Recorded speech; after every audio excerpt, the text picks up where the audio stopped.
আমন্ত্রণ চ্যানেল 24-এর সন্ধ্যা 7টার খবরে শুনছিলেন সিলন ফ্যামিলি ব্লেন্ডের শিরোনাম।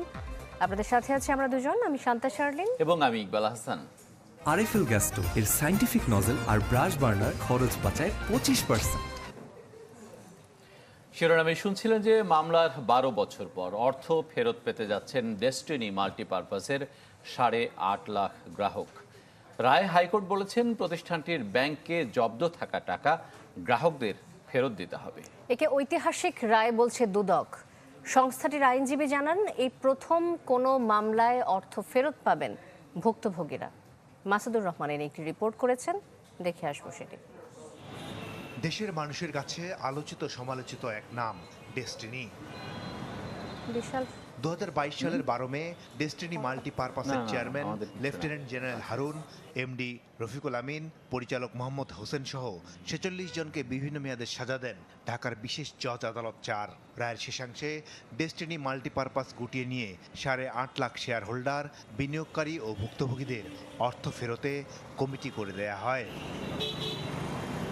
তবে পুরো রায় নয়, শুধু অর্থ ফেরতের অংশটুকু চ্যালেঞ্জ করে ডেস্টিনি মাল্টিপারপাস কোঅপারেটিভের পক্ষে ম্যানেজমেন্ট কমিটির সম্পাদক আজম আলী হাইকোর্টে আপিল করেন, যদিও আজম আলী আসামি নন। গেল সপ্তাহে আপিল খারিজ করে রায় দেন বিচারপতি কুদ্দুস জামানের নেতৃত্বাধীন হাইকোর্ট বেঞ্চ। বলেন, ডেস্টিনি একটি ক্রিমিনাল এন্টারপ্রাইজ যারা মূলত মানুষকে ধোঁকা দিত। পাওনাদারদের টাকা না দিতেই ওই আপিল করা হয়েছিল। বিচারিক আদালতের যে অবজারভেশন, দুদক আইনজীবী জানান, এই রায়ে 1 যুগ পর 8.5 লাখ গ্রাহকের অর্থ ফেরতের সব দ্বার খুলে গেল। দুদকের মামলা করছে, মামলা করে সাজা পাচ্ছে, কিন্তু অ্যাফেক্টেড পার্সনরা কখনো টাকা পাচ্ছে না। এটা আমাদের বিরুদ্ধে অনেক এলিগেশন ছিল। এই প্রক্রিয়ায় আমরা মনে করি একটা দরজা খুলে গেল, এবং এই দরজার খোলার ফলে 8,50,000 যারা ইনভেস্টার্স আছেন, যারা শেয়ার হোল্ডার্স আছেন, যারা ভিকটিম আছে, এই কমিটি কাছে যদি তারা আবেদন করে এবং কমিটির সমস্ত প্রপার্টিগুলো মূল্যায়ন করে, ব্যাংক অ্যাকাউন্ট, স্থাবর সম্পত্তি মূল্যায়ন করে তাদের কাছে এই টাকাটা রিটার্ন দিতে পারবে। তবে ডেস্টিনি মাল্টিপারপাসের আইনজীবীর দাবি, কোনো অপরাধ না করেও কোম্পানি বন্ধ করে দিয়ে অর্থ ফেরতের নির্দেশ এসেছে। এর বিরুদ্ধে আপিল বিভাগে যাবেন তারা। যারা অপরাধ করেছে তাদেরকে আপনি বাদ দেন, তাদেরকে শাস্তি দেন, ফাঁসি দেন, সবকিছুই করেন, কিন্তু তার কোম্পানিটাকে শেষ করে দিতে হবে। আপনার মাথায় একটা টিউমার হলো, আপনি টিউমারটাকে অপারেশন করবেন, আপনি যদি এখন মাথাটা কেটে ফেলেন তাহলে কি অবস্থা দাঁড়াবে? আপিলে তো অবশ্যই যাব। ডেস্টিনি 2000-এর বিরুদ্ধে দুর্নীতির আরেকটি মামলা বিচারাধীন রয়েছে ঢাকার আরেকটি আদালতে। মাসুদুর রহমান, চ্যানেল 24, ঢাকা। 250-টিরও বেশি ডিজাইন অপশন নিয়ে ওয়ালটন স্মার্ট ফ্রিজ, বোঝে আপনার প্রয়োজন। দেশকে অর্থনৈতিকভাবে পঙ্গু করে ভিক্ষুকের জাতিতে পরিণত করতেই তাণ্ডব চালানো হয়েছে কিনা এমন প্রশ্ন রেখেছেন প্রধানমন্ত্রী শেখ হাসিনা। কোটা সংস্কার আন্দোলনকে কেন্দ্র করে সহিংসতায় আহতদের দেখতে পঙ্গু হাসপাতালে গিয়ে প্রশ্ন রাখেন তিনি। আহতদের যথাযথ চিকিৎসা সেবা নিশ্চিতে সব ধরনের সহায়তারও আশ্বাস দেন সরকার প্রধান। পরে পরিদর্শন করেন ক্ষতিগ্রস্ত দুর্যোগ অধিদপ্তর এবং সেতু ভবন। কোটা আন্দোলনকে কেন্দ্র করে সহিংসতায় আহতদের দেখতে রাজধানীর পঙ্গু হাসপাতালে যান প্রধানমন্ত্রী শেখ হাসিনা। আহত কয়েকজনের সাথে কথা বলেন তিনি, নেন চিকিৎসার খোঁজখবর। এ সময় আহতদের চিকিৎসায় প্রয়োজনীয় সব সহায়তার আশ্বাস দেন সরকার প্রধান। যে সমস্ত ঘটনা ঘটেছে আর যেভাবে মানুষগুলি ক্ষতিগ্রস্ত হয়েছে আর যারা মারা গেছে, আমি তাদের আত্মার মাগফিরাত কামনা করি। আর যারা এখন আহত, তাদের সকলের চিকিৎসা সুষ্ঠুভাবে হচ্ছে। আমি আমাদের ডাক্তার, নার্স বা কর্মচারী সকলকে আমি আন্তরিক ধন্যবাদ জানাচ্ছি যে তারা দিন রাত অক্লান্ত পরিশ্রম করেছেন। দেশকে অর্থনৈতিকভাবে ক্ষতিগ্রস্ত করতেই জ্বালাও-পোড়াও করা হয়েছে বলে মন্তব্য করেন প্রধানমন্ত্রী। জড়িতদের বিচার নিশ্চিতে সবার সহযোগিতা চান তিনি। সেই 2008-এর বাংলাদেশ আর 2024-এর বাংলাদেশ তো এক না। বাংলাদেশের মানুষের জীবনমান তো উন্নত হয়েছে। আমাদের অর্থনীতি আজকে কত কত উপরে উঠে গিয়েছিল, এবং এটা মনে হলো যে এটা আর কিছু না। এটা আমাদের অর্থনীতিকে সম্পূর্ণ পঙ্গু করে দিয়ে বাংলাদেশকে আবার ভিক্ষুকের জাতি করে দেওয়া, এটাই বোধহয় এদের পিছনে ষড়যন্ত্র। আর কেউ যেন ধ্বংসাত্মক কাজ করতে না পারে, সেজন্য দেশবাসীর সহায়তাও চান শেখ হাসিনা। আমি দেশবাসীর কাছে সেই আহ্বান জানাবো যে এই ধরনের ধ্বংসযজ্ঞের জন্য এই দেশকে নিয়ে একটু চালাতে না পারে। আমি সকলের সাহায্য চাই, আর আমি চাই না এভাবে মায়ের কোল খালি হোক আর এভাবে মানুষ অসহায় হয়ে পড়ুক। পরে দুর্যোগ অধিদপ্তরে যান প্রধানমন্ত্রী। সেখান থেকে তিনি যান সেতু ভবনে, ঘুরে দেখেন বিধ্বস্ত পার্কিং লট সহ ভবনের ভেতরের অংশ। Swapnil Shahriar Shishir, channel 24, Dhaka. Metro rail elevated expressway কবে চালু হবে তা এখনই বলা যাচ্ছে না, একথা জানিয়েছেন সড়ক পরিবহন ও সেতুমন্ত্রী ওবায়দুল কাদের। আর স্বরাষ্ট্রমন্ত্রীর দাবি, সামাজিক যোগাযোগ মাধ্যমে বিভ্রান্তি ছড়াচ্ছে একটি মহল। অন্যদিকে পররাষ্ট্রমন্ত্রী ও ধর্মমন্ত্রীর আশ্বাস, শিক্ষার্থীদের হয়রানি করা হবে না। চকচকে সেতু ভবন এখন যেন ধ্বংসস্তূপ। ভাঙ্গা কাচ, আসবাব, কাগজ এখানে সেখানে ছড়িয়ে ছিটিয়ে, আর নিচে পুড়ে ভস্মীভূত হওয়া নতুন পুরাতন অর্ধশতাধিক গাড়ি। ক্ষতিগ্রস্ত সেতু ভবন শনিবার সকালে পরিদর্শনে আসেন প্রধানমন্ত্রী শেখ হাসিনা। এ সময় সাথে ছিলেন সড়ক পরিবহন ও সেতুমন্ত্রী ওবায়দুল কাদের। তিনি বলেন, মেট্রো রেল এলিভেটেড এক্সপ্রেসওয়ে সহ ক্ষতিগ্রস্ত স্থাপনা পুনরায় কবে চালু হবে তা এখনোই বলা যাচ্ছে না। প্রধানমন্ত্রী শেখ হাসিনা যে সিদ্ধান্ত দিবেন, ওই সিদ্ধান্তের উপরে আমরা পর্যায়ক্রমে যেখানে যা করার সেটা করব, এবং তিনি প্রত্যক্ষভাবে বিভিন্ন স্থাপনা বিটিভি সহ বিভিন্ন ধ্বংসপ্রাপ্ত স্থাপনায় গিয়েছেন। গেল সপ্তাহের নাশকতায় ক্ষয়ক্ষতির শিকার যাত্রাবাড়ি ও কদমতলী থানা পরিদর্শন করেন স্বরাষ্ট্রমন্ত্রী। যান শনিরাকড়া এলাকাতেও। এছাড়া নারায়ণগঞ্জ সরকারি বেসরকারি ক্ষতিগ্রস্ত বিভিন্ন স্থাপনা পরিদর্শন করেন তিনি। এ সময় বলেন, বৈষম্য বিরোধী ছাত্র আন্দোলনের 8 দফার যৌক্তিক দাবিগুলো পর্যায়ক্রমে মেনে নেওয়া হবে। অভিযোগ করেন, সোশ্যাল মিডিয়ায় একটি মহল বিভ্রান্তি ছড়াচ্ছে। একদিকে একটি মহল সোশ্যাল মিডিয়ার মাধ্যমে এমনই সব গুজব ছড়াচ্ছে, এমনই সব কথা বলছে যেগুলি শুনলে সাধারণ মানুষও মানে ঠিক থাকতে পারে না, বিভ্রান্ত হচ্ছে। তারা একসঙ্গে গুজব ছড়িয়েছে একদল, আরেক দল আক্রমণ করেছে, এবং এই রকম সংঘবদ্ধ আক্রমণ শুধুমাত্র ডেডিকেটেড ফোর্সরাই করতে পারে। জাতীয় প্রেস ক্লাবের সামনে সন্ত্রাস নৈরাজ্যের বিরুদ্ধে আলেম ওলামাদের মানববন্ধনে কথা বলেন পররাষ্ট্রমন্ত্রী। অভিযোগ করেন, গেল 60 বছরের ইতিহাসে যা ঘটেনি, কোটা আন্দোলনকে কাজে লাগিয়ে তা ঘটিয়েছে বিএনপি জামাত। মধ্যযুগীয় বর্বরতাকেও তাদের এই বর্বরতা হার মানিয়েছে। এটি কোনো ছাত্ররা করে নাই, এটি কোনো প্রকৃত ছাত্র এগুলোর সাথে যুক্ত ছিল না। মানববন্ধনে ছিলেন ধর্মমন্ত্রীও। তিনি বলেন, দেশের উন্নয়ন বাধাগ্রস্ত করার চক্রান্ত সমর্থন করে না ইসলাম ধর্ম। এছাড়া মন্ত্রীরা আশ্বাস দেন, কোটা সংস্কার আন্দোলনে অংশ নেওয়া শিক্ষার্থীদের হয়রানি করা হবে না। আশরাফুল আলম আকাশ, চ্যানেল 24, ঢাকা। চলমান সংকট সমাধানে সরকারের পদত্যাগ ছাড়া বিকল্প নেই বলে মন্তব্য করেছেন বিএনপি চেয়ারপারসনের উপদেষ্টা ব্যারিস্টার মাহবুব উদ্দিন খোকন। বিএনপির জাতীয় ঐক্যের ডাকে সরকার পতনের দাবি আরও বেগবান হবে বলে মনে করেন তিনি। সরকার কিন্তু আগে পুরান জায়গায় চলে গেছে। সরকার তার রাজনৈতিক প্রতিদ্বন্দ্বী বিএনপি, এই জন্যই সরকারকে বিএনপি ব্যান করার চেষ্টা করছে। কিন্তু দেশবাসী জানে, বিশ্ববাসী জানে যে কার সঙ্গে কাজ ঝগড়া হয়েছে, ঠিক আছে, কি উস্কিয়েছে। সরকার পদত্যাগ করতে হবে, সুষ্ঠু নির্বাচনের ব্যবস্থা করতে হবে, নিরপেক্ষ নির্বাচনের ব্যবস্থা করতে হবে, মানে ভোটাধিকার নিশ্চিত করতে হবে, জবাবদিহি সরকার আনতে হবে, যেই আসুক না ক্ষমতায় আনতে হবে। এর মধ্যে সমাধান আমি মনে করি। গ্রি এসি, এতে আছে অ্যান্টিব্যাকটেরিয়াল ফিল্টার। এর ইনভার্টার টেকনোলজি বিদ্যুৎ খরচ বাঁচায়, তাই বিশ্বের 1 নম্বর এসি নির্মাতা গ্রি। আগামী 3 দিন অফিসের সময় নির্ধারণ করা হয়েছে সকাল 9টা থেকে বিকেল 3টা পর্যন্ত। জনপ্রশাসন মন্ত্রী জানান, পরিস্থিতি বিবেচনায় পরবর্তী নতুন সূচি দেয়া হবে। বাংলাদেশ ব্যাংক জানিয়েছে, এই 3 দিন ব্যাংক চলবে সকাল 10টা থেকে বিকেল 3:30টা পর্যন্ত। এদিকে কাল পরশু চালু হতে পারে মোবাইল ফোনের ইন্টারনেট, এমন আশা জানিয়েছেন আইসিটি প্রতিমন্ত্রী। উৎকণ্ঠা কেটে ধীরে ধীরে স্বস্তি ফিরছে জনজীবনে। নগরীর মোড়ে মোড়ে টহল দিচ্ছে আইন শৃঙ্খলা বাহিনী। গুরুত্বপূর্ণ স্থাপনার সামনে রয়েছে সেনা সদস্যরা। শনিবার সরকারি অফিস ছুটি থাকায় বিভিন্ন সড়কে যানবাহনের চাপ ছিল কিছুটা কম। কারফিউ শিথিল ছিল সকাল 8টা থেকে বিকেল 5টা পর্যন্ত। দ্রুত স্বাভাবিক অবস্থা ফেরতের আশা জানান সাধারণ মানুষ। ওই সময় তো বের হইতে পারি না, এই কারণে আমাদের ইনকাম নাই, ইনকাম না ছাড়া আমাদের খুব কষ্ট হয়েছে। দেশ যাতে শান্তভাবে চলে, আমরা যাতে পরিমাণ ঠিকমতো চালাইবার পারি। চাই তো শান্তি চাই, দেশে পরিবেশ ভালো থাকলে বেহেরি ভালো লাগবে। পড়াশোনার খুব ক্ষতি হয়ে যাচ্ছে, এটা যেন তাড়াতাড়ি একটু নিরসন হয়। রোববার সপ্তাহের প্রথম কার্যদিবস থেকে টানা 3 দিন সকাল 9টা থেকে বিকেল 3টা পর্যন্ত অফিস সময় নির্ধারণ করেছে সরকার।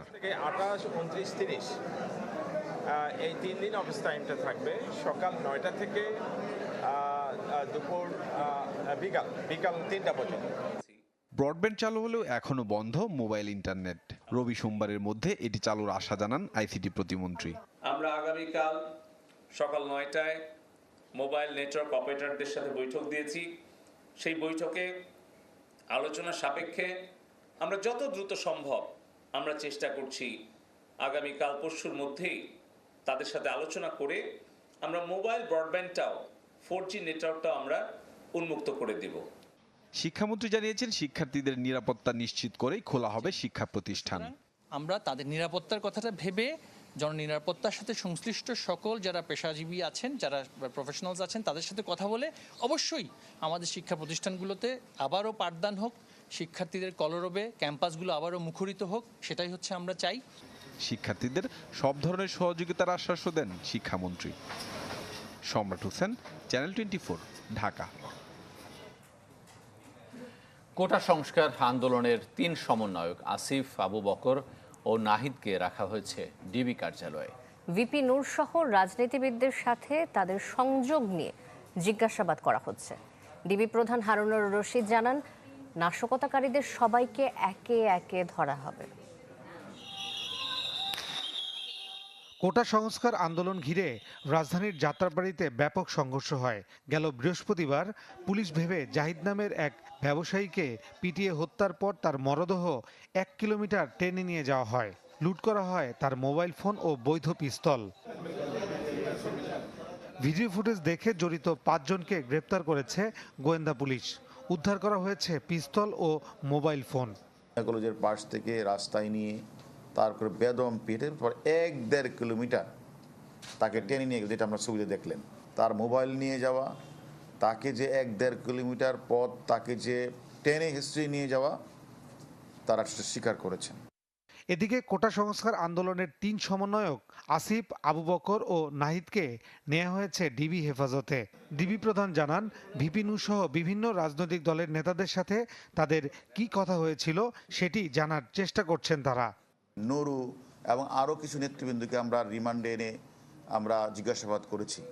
তারা তাদের তথ্যের ভিত্তিতে তারা একথা আমাদের কাছে বলেছেন যে নুরু বারা, যে তা আমরা নাহিদের সাথে বা বিভিন্ন সমন্বয়ের সাথে তাদের কথা হয়েছে, সে তার সাথে কথা হয়েছে, তাকে অনেকে তাদেরকে কি কথা হয়েছে এটাও আমাদের একটু জানা দরকার। ডিবি প্রধান আরও জানান, বিজেপি চেয়ারম্যান আন্দালিব রহমান পার্থসহ আটক রাজনীতিবিদদের নাশকতার বিষয়ে জিজ্ঞাসাবাদ করা হচ্ছে।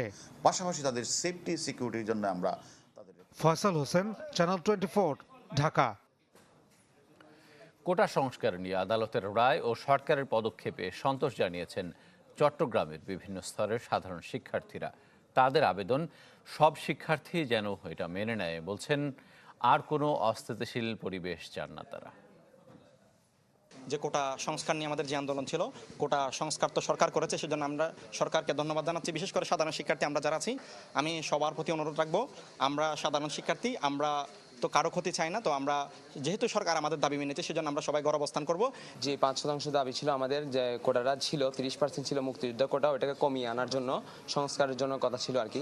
সরকার যেহেতু এটা মেনে নিছে, আমরা সরকারকে সাধুবাদ জানাচ্ছি। প্রধানমন্ত্রীর কাছে আমরা কৃতজ্ঞ থাকবো। 93% মেধার ভিত্তিতে আর বাকি 7% কোটার ভিত্তিতে যে নিয়োগ হবে, ওটার জন্য আমি আপিল বিভাগকে সাধুবাদ জানাই। সবাই ছাত্রদের পক্ষ থেকে সবাই আমরা ধন্যবাদ জানাতে চাই মাননীয় প্রধানমন্ত্রী জননেত্রী শেখ হাসিনাকে। তিনি আমাদের এই দাবি মেনে নিয়েছেন এবং এই যারা ছাত্র আন্দোলনে ছিলেন সবাই আজকে থেকে আমরা ঘরে অবস্থান করব। এখন আমাদের যে চাওয়া পাওয়াটা ছিল, এর থেকে বেশি সরকার আমাদেরকে কোটার ইয়েটা দিছে 93%। তো এতে আমরা আসলে অনেক খুশি, যেহেতু আমাদের আন্দোলনটা ছিল এই কোটা নিয়ে, সরকার বিরোধী কোনো আন্দোলন ছিল না। যারা সুযোগ সন্ধানী ছিল তাদেরকে আইনের আওতায় আনার যে দাবিটাও ছিল, দফা দাবি যেটাও ছিল দফাগুলোর মধ্যে, সেই দফাটাও যাতে তাড়াতাড়ি বাস্তবায়ন করা হয়। একটা বিরতির সময় হচ্ছে, ফিরে আসছি একটু পর, সাথেই থাকুন।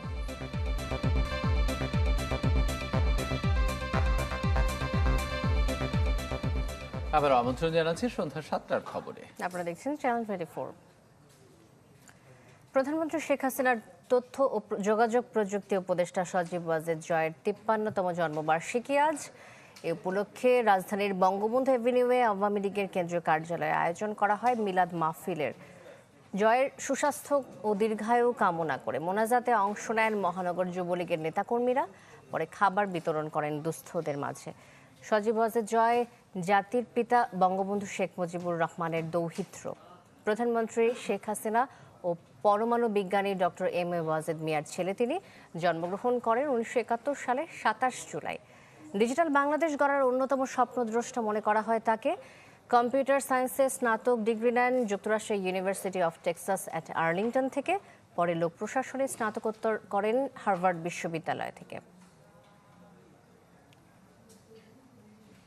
দর্শক, রাজধানীর ধানমন্ডিতে একটি ভবনে অভিযান চালাচ্ছে আইন শৃঙ্খলা বাহিনী। এ বিষয়ে আরও জানাচ্ছেন আমাদের সহকর্মী সজল শাইক। চলমান উদ্ভূত পরিস্থিতিতে আমরা জানি যে রাজধানী জুড়েই কিন্তু আইন শৃঙ্খলা বাহিনী সাঁড়াশি অভিযান চালাচ্ছে। তারই অংশ বিশেষ হিসেবে আমরা ধানমন্ডিতে দেখতে পাচ্ছি একটি অভিযান চলছে। এখানে কাউন্টার টেরোরিজম ইউনিটের যিনি প্রধান রয়েছেন তার নেতৃত্বে একটি অভিযান চলছে। আমরা দেখতে পাচ্ছি যে এখানে প্রচুর পরিমাণে জিহাদি বই রয়েছে এবং এখানে কিন্তু দেখতে পাচ্ছি যে ছোড়া চাপাতি সহ কিন্তু বেশ কিছু দেশীয় অস্ত্র আমরা দেখতে পাচ্ছি। আমরা কাউন্টার টেরোরিজম ইউনিটের প্রধানের সাথে কথা বলবো। আমরা তার আগে একটু দেখাচ্ছি যে আসলে এটি হচ্ছে ধানমন্ডির খুব নিকটেই আওয়ামী লীগের পার্টি অফিসের ঠিক উল্টো পাশে সরকারি অবসর ভবন, তার 4 তলায় কিন্তু এখানে বলা যায় যে বড় ধরনের একটি কারখানা। এখন একটি কক্ষে যাচ্ছি। এখানে মূলত আমরা দেখতে পাচ্ছি যে একটি সেলফের মধ্যে প্রচুর পরিমাণে ককটেল রয়েছে। এখানে ককটেল সাদৃশ্য কোনো একটি বস্তু রয়েছে। আমি যদি দেখানোর চেষ্টা করি, একটি কাপড়ে মোড়ানো কিন্তু রয়েছে ককটেল। আসলে এই জায়গাটিতে এই ধরনের যেই কার্যক্রম চলে আসছিল সেটি কিন্তু অনেকের অজানা। আমরা এখন কাউন্টার টেরোরিজম ইউনিটের প্রধানের সাথে কথা বলবো। আমরা জানার চেষ্টা করব যে আসলে কারা এখানে এই ধরনের কার্যক্রম পরিচালনা করে এসেছিল। এই আস্তানা থেকে এই সকল লোকবল সরবরাহ আপনারা জানেন। আমরা এখানে এমন কিছু ডকুমেন্টস পেয়েছি যে তা কারা কারা এই নাশকতায় ফান্ডিং করেছে, কোথায় কোথায় তারা টাকা ডিস্ট্রিবিউট করেছে, লোক কোত্থেকে এসে সকল তথ্য আমরা পাচ্ছি। দর্শক, যেমনটি আমরা শুনলাম যে আসলে এই আস্তানাটি মূলত জামাত শিবিরের একটি হেডকোয়ার্টার হিসেবে পরিচালিত হয়ে এসেছিল। জানেন যে ধানমন্ডি জুড়ে কিন্তু নাশকতাকারীরা ব্যাপক তাণ্ডব চালিয়েছিল। পুলিশের পক্ষ থেকে বলা হচ্ছে যে এখান থেকেই মূলত নির্দেশ দেওয়া হয়েছিল তাণ্ডব চালানোর জন্য। সেই আলামতও কিন্তু পুলিশ পেয়েছে, যেটি আমাদেরকে জানালো। এই ছিল ধানমন্ডি থেকে আমার কাছে সর্বশেষ। অন্য প্রসঙ্গ, নিত্যপণ্যের দরদাম নিয়ে ইঁদুর বিড়াল খেলার রাজধানীর বাজারগুলোতে। কারফিউয়ের অজুহাতে প্রায় সব রকম জিনিসপত্রের দাম বাড়লেও কমার ক্ষেত্রে নেই সেই ধারা। সেই সাথে একই পণ্য একই বাজারে বিক্রি হচ্ছে ভিন্ন ভিন্ন দামে। ক্রেতারা বলছেন উপযুক্ত বাজার ব্যবস্থাপনা ও নজরদারি না থাকায় এই রকম অনৈতিক চর্চার সাহস পান বিক্রেতারা। নিত্যপণ্যের চড়া দর এখন আর নতুন কোনো খবর নয় সাধারণ মানুষের কাছে, কারণ 2 বছরের বেশি সময় ধরেই এই বাস্তবতার সাথে প্রতিনিয়ত লড়াই করছেন তারা। আর দিন শেষে স্বস্তি খোঁজার চেষ্টা করছেন কম খেয়ে কিংবা বাজারের তালিকা ছোট করে। মানুষের আয় কমে গেছে, এখন কিনতে পারতেছে না। মানুষের ওখানে আগে বেশি কিন্তু এখন কম কিনে তারা কোনো রকমে জীবনযাপন করতেছে। দেশ কিংবা বিদেশের যে কোনো অস্থিরতার ধাক্কা সবার আগে স্পষ্ট হয় নিত্যপণ্যের বাজারে। আর সাম্প্রতিক অচল অবস্থা উচ্চ মূল্যস্ফীতির ধারাকে উস্কে দেয় আরও খানিকটা। সরবরাহ কমার অজুহাতে বেড়ে যায় সবজির দাম। কাঁচামরিচের কেজি উঠে যায় 600 টাকার উপরে। তবে গেল কয়েকদিন কারফিউ শিথিল থাকায় সেই দাম কমে এসেছে বেশ কিছুটা। তবু ক্রেতাদের অভিযোগ বাজার ব্যবস্থাপনা আর যৌক্তিক দরদাম নিয়ে। সরকার তো অন্য দিক দিয়ে ব্যস্ত, আর বাজার মনিটরিং তো আসলে ঠিকমতো করা হয় না। এত বড় বাজার, এটা ওইভাবেই চলতে হবে, কিছু করার নাই। আমাদের তো সাফার করতেই, আর বিশেষ করে দেশে যখন অস্থিরতা থাকে তখন মূল্যস্ফীতি আরও বাড়ে। 120 টাকা করে নিচ্ছি ইন্ডিয়ান পেঁয়াজের কেজি, তাহলে এইটা কি নাকি সমস্যা আছে না? সমস্যা না থাকলে তো এত মুদ্রাস্ফীতি দেওয়ার কথা না।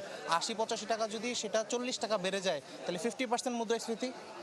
জুলাই শেষ হতে চললেও রূপালী ইলিশের বাজারে আগুন, ফলে ইচ্ছা থাকার পরও সেদিকে হাত বাড়াতে পারছেন না ক্রেতারা।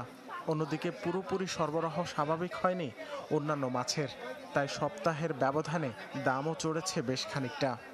আসলে ছোট চাকরিজীবী বা গরিব দুঃখী ইলিশ মাছ খাইতে পারে না। ঘাটের মধ্যে মাছ আসে না, আসলে মনে করেন পাইকার থেকে বেশি, এরা 10 টাকা জায়গা 20 টাকা 30 টাকা 50 টাকা কেজিতে 100 টাকা বেশি দর নিয়ে জায়গা। বাজারে কিছুটা কমতির দিকে ব্রয়লার মুরগি ও ফার্মের মুরগির ডিমের দর। রাকিব হোসেন, চ্যানেল 24, ঢাকা। সময় হলো আরেকটা বিরতি, সাথে থাকবেন আমাদের।